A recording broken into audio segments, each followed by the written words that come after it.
Tech & Co. Le débrief de la tech.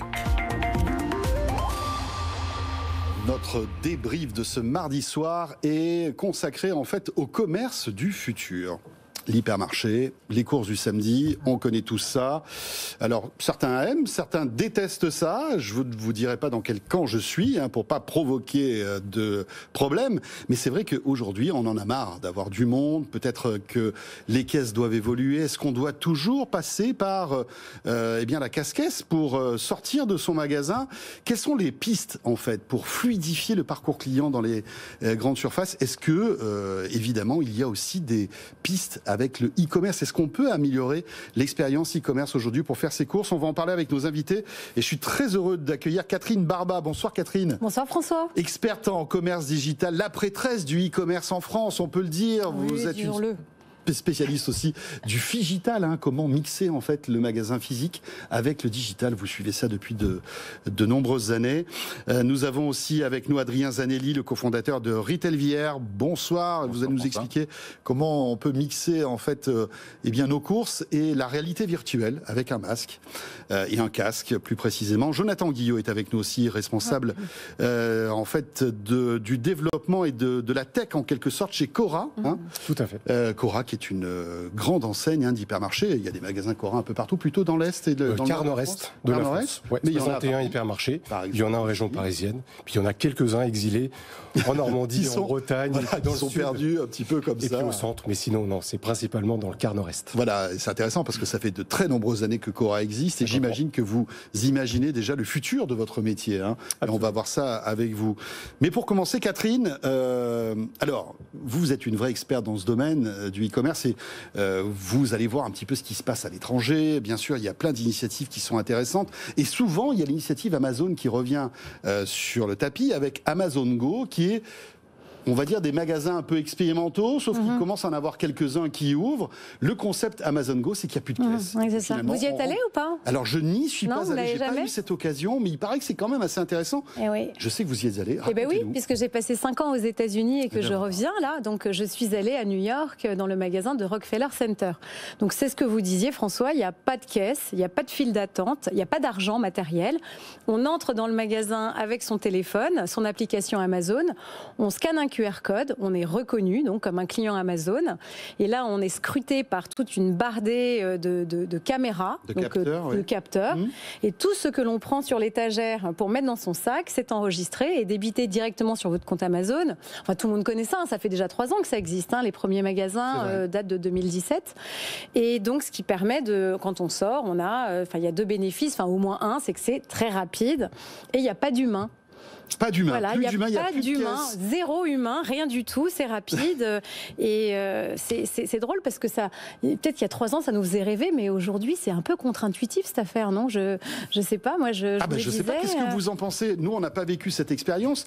J'ai cru comprendre qu'à Londres, ils avaient ouvert un magasin Amazon Go. Ils viennent tout juste d'ouvrir Ils sont étonnants, ces Anglais, ma foi. En tout cas, on voit qu'Amazon veut s'installer aussi en Angleterre et peut-être qu'ils viendront traverser la Manche et peut-être que demain en France, on aura des magasins Amazon Go. Attendent 30, j'ai lu qu'il y avait 30 magasins qui étaient en préparation. Alors la France, il faut savoir qu'on est quand même un peu différent, comme souvent, par rapport à Amazon, on pourra en parler, mais moi ce que je voulais vous partager, je ne sais pas ce que vous en pensez, mais pour moi, c'est déjà paradoxal d'ouvrir un magasin en pleine période de Covid, quand même, mais surtout, je me dis, ok, moi j'ai plusieurs casquettes pour analyser Amazon Go. La première, c'est en tant qu'observatrice e-commerce, digital, figital, comme vous disiez.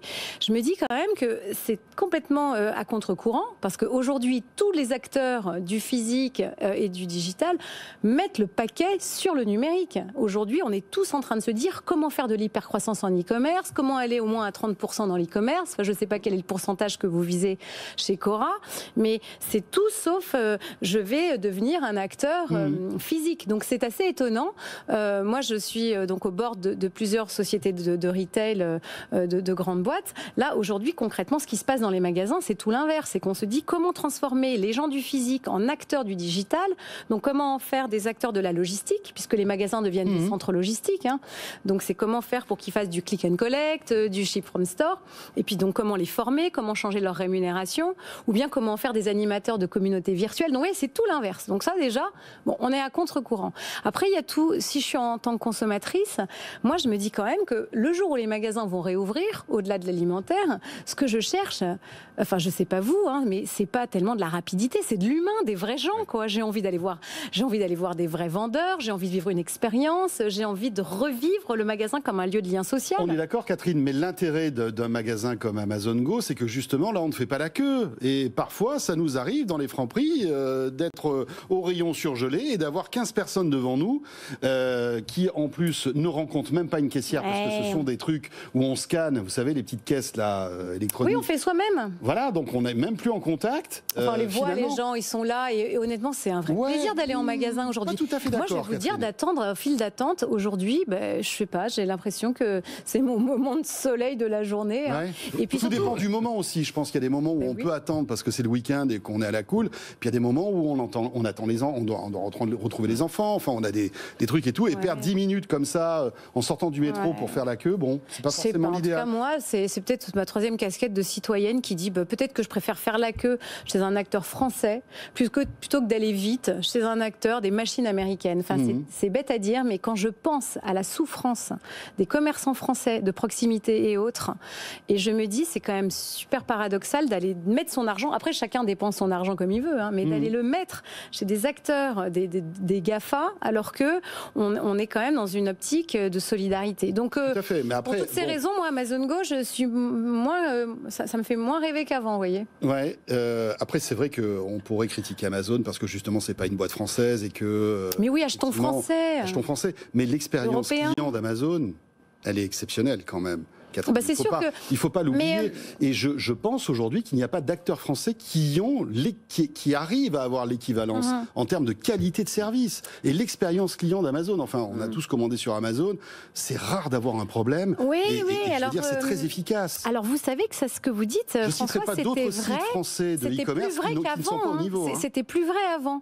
Parce que quand vous regardez les chiffres de 2020, quand même, Amazon a perdu 3 points. Ils sont passés de 22% de l'e-commerce français à 19%. Et pourquoi ? Il y a eu quand même pas mal de critiques. Les commandes sont plus aussi rapides qu'avant, parce qu'il y a des entrepôts qui ont fermé, et ça a créé d'ailleurs de la tension sociale. Il y a eu... c'est moins... Et d'ailleurs, quand il y a des remises de prix de quels sont les grands sites préférés des Français, Amazon n'est finalement plus si bien classé. Moi, j'ai l'impression... Ça, c'est un truc que j'ai vraiment vécu aux États-Unis, que les Américains sont enclins à acheter localement chez des commerçants locaux, mais en France c'est pareil, non ? On a envie de soutenir ces commerçants de proximité locaux, et du coup quand on voit Amazon, on se dit bon, peut-être que c'est moins l'acteur chez qui j'ai envie de dépenser mon argent. En fait, on s'engage par ces achats en tant que consommateur. Hein. Donc oui, c'est pratique, mais encore une fois, moi ce que je me dis, c'est avant la crise Covid, on se disait un magasin, soit il doit être extrêmement pratique et je dois passer le moins de temps possible et retourner tweeter le plus vite possible, soit j'ai envie de vivre une expérience d'immersion, de vie dans la marque. Moi, je crois que c'est plus ça, demain, dont les consommateurs auront besoin, parce que le rapide, on l'a avec l'e-commerce, quoi. Jonathan, qu'est-ce que vous pensez de la réflexion de Catherine sur ce sujet, sur le magasin dont elle rêve, un vrai magasin? Est-ce que vous travaillez justement sur des nouvelles expériences, en fait, des nouveaux parcours clients chez Cora? Oui, absolument. Ce que j'avais envie de rebondir sur le sujet Amazon Go, il faut reconnaître l'expérience unique qu'offre Amazon, une excellence sur la supply chain, sur la délivraison des commandes. Mais à côté de ça, je pense qu'il faut laisser le choix aux clients. Il y a des clients qui sont très preneurs de ce type de service, des magasins ouverts 24/24. Oui, c'est pratique et les clients le demandent. Et à côté de ça, il y a des clients qui veulent retourner en point de vente parce que le point de vente, il n'y a que ça pour réveiller les sens, pour voir les produits, pour toucher les produits. Bah oui. Alors si je fais parallèle à l'enseigne pour qui je travaille, Cora, On a une force extraordinaire, c'est qu'on a des rayons de produits frais traditionnels qui sont énormes, des étals incroyables, et ça donne envie de consommer. Et pour le coup, on les retrouve également sur notre site internet. Et ça, rien n'enlèvera cette expérience en magasin, je pense. Il y a des vendeurs, il y a des commerçants comme au marché. Il y a des vendeurs, il y a des boulangers. On a une école des métiers. On forme des boulangers, des bouchers, des charcutiers. Génial. Et donc, ils animent leurs rayons. Et c'est toute la passion du commerce qu'on peut voir dans ces magasins. Et Jonathan, mais on est d'accord qu'il y a quand même j'imagine que vous vous posez des questions sur le futur du commerce, parce qu'on voit qu'aujourd'hui, ces grands hypermarchés où on pousse des caddies pendant des heures avec ces centaines de rayons et ces milliers de références, est-ce que ça reste toujours d'actualité aujourd'hui ? Disons, le constat, il est simple, les gens veulent passer moins de temps à faire les courses. Donc il faut trouver des idées, il faut trouver des solutions. Et nous, le constat, il est clair. Et puis d'ailleurs, la crise sanitaire a fait qu'amplifier le phénomène. Oui. Et donc, on développe des nouveaux services, des nouvelles façons de récupérer les commandes. Et c'est un axe stratégique fort de l'enseigne.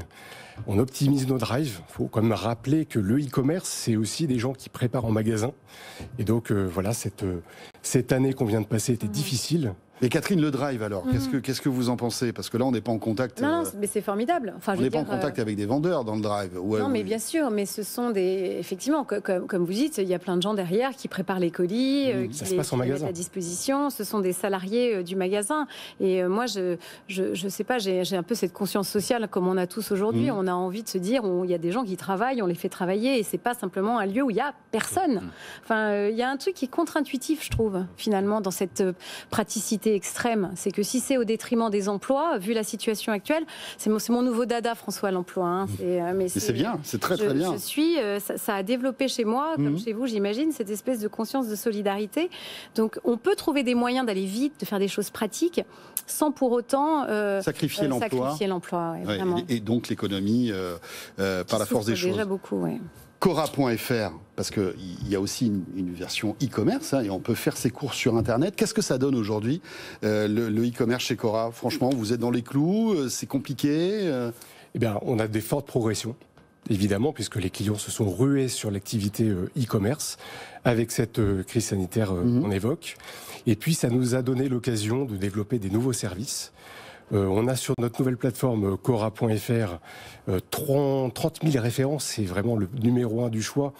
Vous avez vraiment des produits de non alimentaires, des produits alimentaires, les fameux produits frais traditionnels qu'on trouve au sein de nos rayons. 30 000 références, ça représente quoi à peu près dans un hypermarché, il y a combien de références ? C'est quasiment la totalité de la gamme. D'accord. Voilà. Okay. Une très très grande partie de la gamme, et on est les seuls. En fait, on ne s'est pas arrêté aux 20-80 comme font le reste de la concurrence. Nous, on veut laisser le choix aux clients. Et c'est vrai que les clients, parfois, ils aiment les produits un petit peu différents qu'on trouve dans un coin de rayon. Et ben, ils sont sur la plateforme e-commerce. Et puis, on essaie d'inspirer les clients. Donc, avec Miam et l'accord que vous avez passé avec cette start-up, racontez-nous. C'est une start-up lilloise avec laquelle on travaille depuis 1 an. Et en fait, le constat est simple, c'est que sur un site e-commerce, il faut inspirer les clients. Et quand je disais tout à l'heure, en magasin, on est inspiré avec les sens qui sont éveillés. En e-commerce, il faut essayer de reproduire cette inspiration.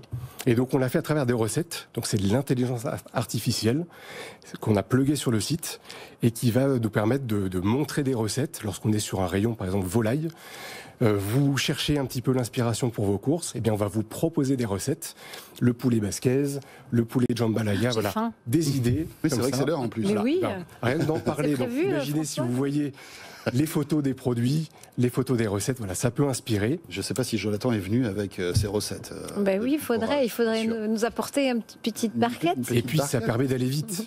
En plus. Parce qu'en un clic, on peut ajouter l'ensemble des paniers. Ah, voilà, c'est ça. Le poulet basquez, par exemple, je suis sur le rayon poulet, ça va me rajouter la sauce tomate, les poivrons, exactement. Le riz. Pour le nombre de personnes que l'on souhaite, c'est ça ? C'est ça. Si vous êtes 4 dans votre foyer, c'est pour 4. Et si vous invitez, parce qu'on espère tous, un jour, on va pouvoir réinviter du monde à la maison, les amis et la famille, vous mettez 8 convives et ça calcule automatiquement. Et François, si vous aimez plutôt le riz complet plutôt qu'un riz classique, oui, vous pouvez choisir. Moi, Moi, les Mettre deux, vos ça me va. préférences. Franchement, je suis pas trop compliqué. Des préférences bio, des préférences alimentaires. Jonathan, juste un mot, j'aimerais qu'on revienne sur Amazon Go, concept donc que Catherine a testé, qu'elle aime plus ou moins, on l'a bien compris. Est-ce que, franchement, vous pensez que vous allez vous inspirer de ce type de concept pour certains magasins? Est-ce que ça peut arriver, ce type de service où finalement, plus de caisse, on rentre avec son smartphone, on scanne un QR code, on fait ses courses et on repart? Non, pour être franc, le concept radical de Amazon Go, même j'y crois pas d'un point de vue modèle économique.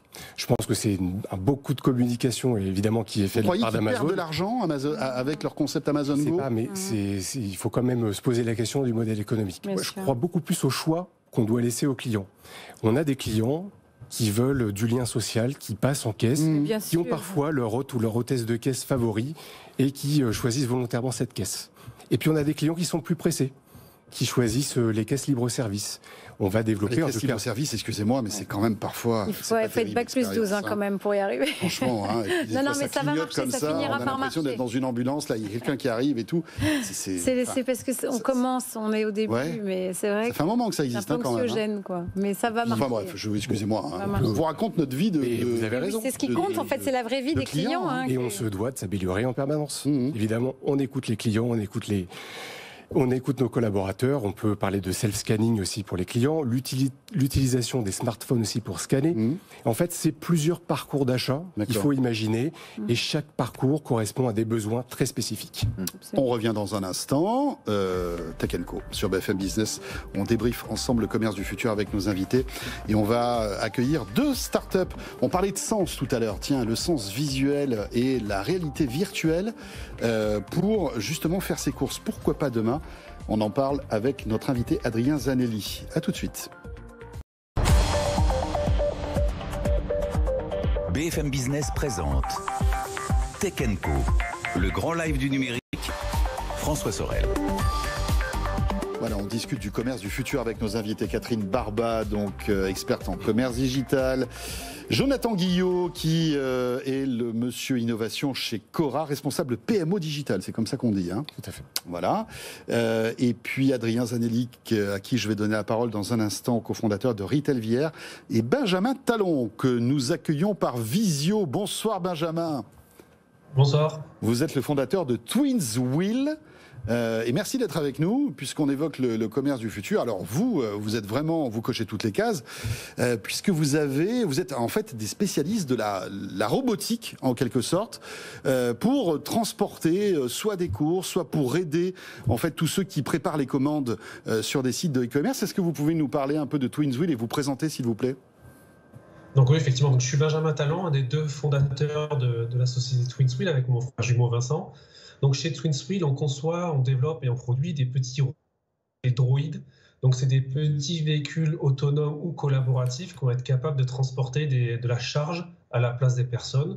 Donc typiquement, on a des applications dans le e-commerce ou dans le commerce de proximité, notamment pour aider les personnes à mobilité réduite ou les personnes âgées à retourner faire leurs courses.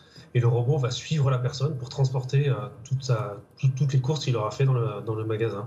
Ou alors, on a des robots un petit peu plus gros qui vont être capables de faire de la livraison autonome pour apporter les colis au pied des immeubles des personnes qui auront passé leurs commandes en ligne. Alors, elle est toute bête, ma question, hein, je pense, Benjamin, mais est-ce que ça marche? Aujourd'hui, tous ces appareils comme ça, autonomes, eh bien, ne tombent pas en panne? C'est fiable? Alors, aujourd'hui, oui, on a des produits qui sont quand même relativement fiables, puisque c'est des choses qu'on expérimente depuis plusieurs années, qui sont déjà en service dans des sites privés, puisqu'aujourd'hui, les véhicules purement autonomes ne sont pas autorisés en France. Donc aujourd'hui, on a plusieurs clients sur des grands campus, sur des grandes entreprises, en fait, où nos robots tournent H24. Et donc là, on a pu les fiabiliser déjà. Mais c'est vrai qu'on n'est pas encore dans un usage lâché dans le grand public.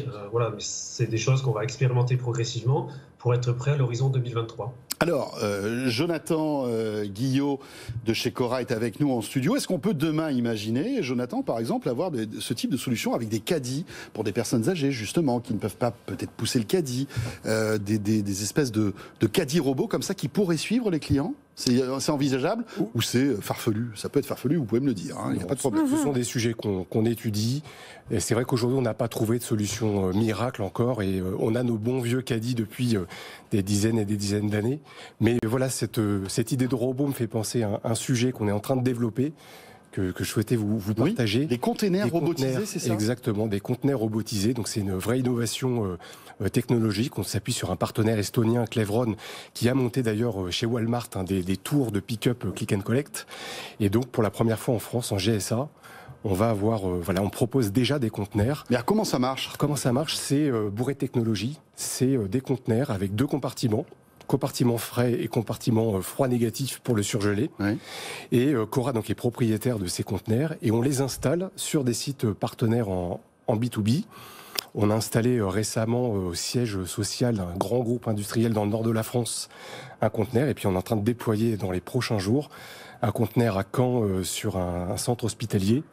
Et ça permet en fait aux collaborateurs de ces entreprises de pouvoir récupérer leurs courses en fin de journée à l'issue de leur journée de travail.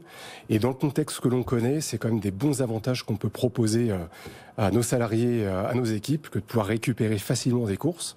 Et puis pour Cora... Des courses qui sont préalablement préparées et qui ont été commandées sur Internet, c'est ça? Exactement. C'est un peu un espace de stockage de courses. Exactement. Voilà. Et c'est mobile, c'est-à-dire que on le déplace assez facilement d'un endroit à l'autre. Donc là, on a des partenaires aujourd'hui qui nous font confiance.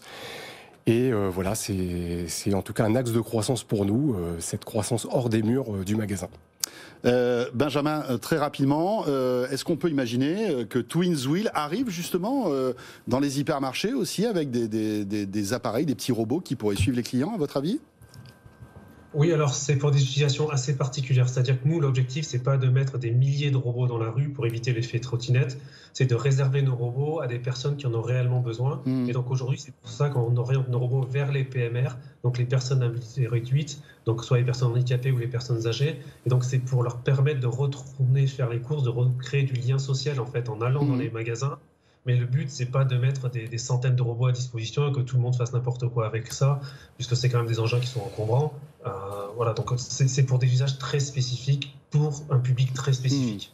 Merci beaucoup Benjamin Talon, donc fondateur de TwinsWheel. Adrien Zanelli, rebonsoir, merci d'être là. Alors, autre aspect du commerce, cette fois-ci, c'est la réalité virtuelle. Attention, on parle bien de réalité virtuelle et pas de réalité augmentée. Donc là, on chausse un casque, on installe votre soft. Et racontez-nous, alors qu'est-ce que vous faites? Tout à fait, on crée des expériences immersives. Alors un casque si on en a un, mais ça peut être aussi via un PC ou une tablette ou un mobile.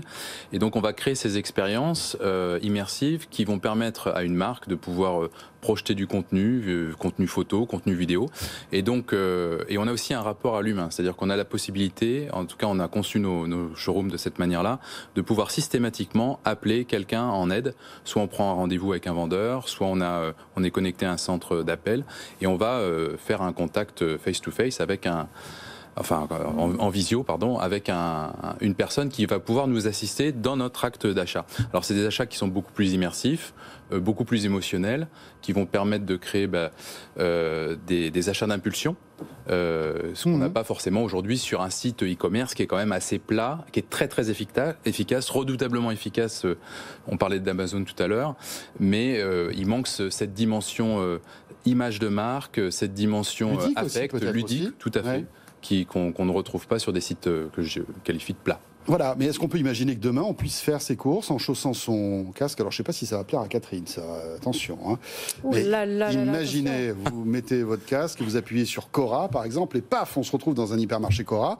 Et avec mes petites télécommandes, comme ça, je pourrais remplir un cardi virtuel. Finalement, c'est comme si je faisais mes courses sur le site, mais là, j'ai une autre interface, en quelque sorte. Tout à fait, mais c'est comme ça qu'on l'a conçu avec Nespresso, qui a été assez novateur dans le concept. Et en fait, on va jusqu'à... Alors, quand on parle de casque, en effet, on va jusqu'à saisir des objets, c'est-à-dire saisir des capsules qu'on vient mettre dans un sac Nespresso virtuel. Mais bon, ça se fait aussi avec la souris, bien entendu. Et donc, c'est vraiment l'idée, c'est de pouvoir comme ça. Et on est parti sur les mêmes codes merchandising qu'une boutique, qui est très fort pour cette marque. Mais c'est là la beauté de la réalité virtuelle, c'est qu'on peut imaginer des univers oniriques dans lesquels on a envie de projeter un client pour un acte d'achat X ou Y. Catherine, votre analyse à chaud sur ce service. Et après, on demandera à Jonathan. Je pense qu'il faut regarder les résultats, qui seront la meilleure sanction finalement. Quel impact ça a sur l'attachement à la marque, sur le repeat business, sur le panier moyen, et ça, vous le saurez bientôt. Tout à fait. Jonathan, pour vous, c'est farfelu, c'est de la science-fiction? C'est pas. À vrai dire, je trouve que la réalité virtuelle se cherche un petit peu. Ça fait des années qu'on en parle et on n'a pas encore trouvé de modèle qui s'applique parfaitement au retail. Pour l'instant, on regarde, mais on n'a pas de sujet très concret sur ce sujet. Alors, sur des applications très retail, justement, ça nous permet aussi de recréer des parcours clients. Les marques comme Nestlé, Lactalis et autres vont simuler des parcours clients pour ensuite les présenter justement aux enseignes de manière à optimiser. Alors c'est vrai que pour l'instant, c'est plutôt nos petits B2B que vous proposez, mais on essaie de se projeter un petit peu dans le futur. Merci beaucoup, Adrien Zanelli. Le mot de la fin, Catherine. Encore une fois. Soyons responsables dans nos choix de consommation.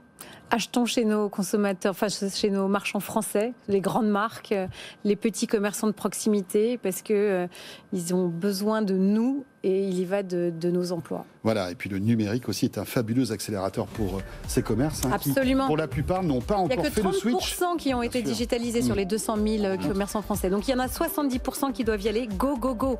Catherine, merci beaucoup. Merci à nos invités, Adrien Zanelli, Jonathan Guillot de chez Cora et Benjamin Talon qui est avec nous de Twins Wheel. Merci. Vous restez avec nous. Merci beaucoup, messieurs et dames. Merci. Vous restez avec nous. Dans un instant, ça sera les 3 titres d'actu de ce jour avec Frédéric Simotel. À tout de suite.